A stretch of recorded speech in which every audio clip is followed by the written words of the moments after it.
2 years ago, nagkaroon ako ng anak na bibe. Minahal at inalagaan ko siyang mabuti. Binigyan ko siya ng bahay na may komportableng matutulugan. Hanggang sa lumaki na nga siya at nagkaroon ng asawa. At nagkaroon ng 3 itlog. Ang kaso lang biglang nawala ang lahat. Sobrang nalulungkot ako dahil alaala na lang talaga yun. Sobrang nakakalungkot at nakakamiss dahil sobrang dami naghaharap kay Kuya Dax. Ang totoo kasi niyan, wala na siya sa dahilang hindi ko pwedeng sabihin. Alam ni mama na malungkot ako kaya niya ako tinawag. Tinawag ako ng mama ko at nakita ko may dala siyang karton. At nagulat ako sa laman. Binigyan ako ni mama ng bagong aalagaan. Akala ko isa ulit na bibe. Binigyan ulit ako ni mama ng sisiw na medyo malaki na. Sobrang saya ko kasi siya na siguro ang papalit kay Kuya Dax. Ito na siguro bago magpapasaya sa akin. Nakilala ko nga siya sa aso ko na si Naturo. Sabi ko nga sa kanya may bago na siyang kaibigan dahil wala na nga si Kuya Dax. Hindi ko siya ikukulong. Pero ilalagay ko siya sa dating bahay ni Naturo at saka ni Saruka. Sobrang laki ng pestong to at hindi niya mararamdaman nakakulong siya. Siyempre dahil parte na siya ng pamilya ko. Kailangan komportable din ang matutuluyan niya. Sa ikong floor pala tong bahay niya kaya pati itong taas ay nininis ko. Kahit alam kong mayat-maya siya iipot at alam kong mayat-maya rin madudumihan ay okay lang. Okay lang sa akin na mayat-maya rin ako maglinis. At eto na nga sobrang pawis at sobrang pagod ko matapos maglinis. Meron pa nga pala akong isang ginawa. Meron kami mga steel matting na hindi na ginagamit. Kaya ang ginawa ko ay pinagduksong-duksong ko para makabuo ng square. Hindi ko naman talaga siya ikukulong dito. Parang harang lang to. Baka kasi mahulog siya. Dito ko kasi siya sa second floor ilalagay. Siyempre para kompleto, bumili na nga rin pala ako ng patoka para mabilis siyang lumaki. Ang nakalimutan ko lang ay bumili ng vitamins para sa tubig niya. Kaya ngayon pansamantala tubig lang muna. Wala munang vitamins. At eto ay nilagay ko na nga yung sisiw ko. Pagkalagay ko, titignan ko kung anong una niyang gagawin. Nung una dahil nakabantay ako, ayaw niyang gumalaw. At nung umalis ako sa paningin niya, gumalaw na siya. Una nga niya agad pinuntahan niya yung patoka. Siguro ay gutom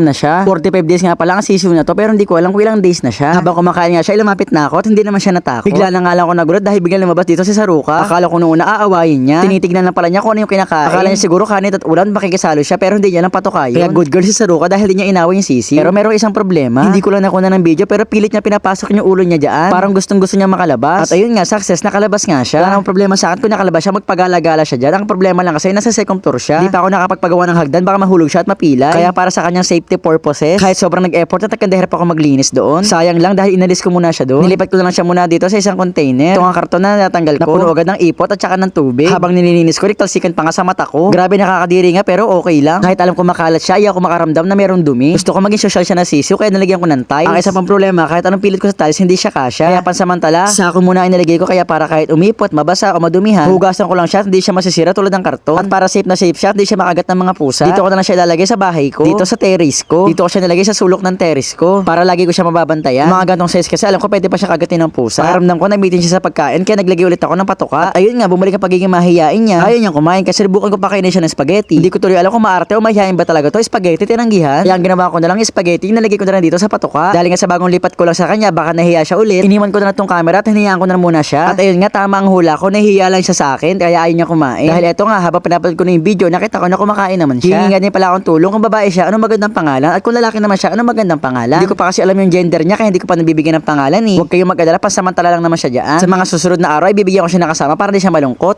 So yun lang, thanks for watching. Bye-bye! Yeah!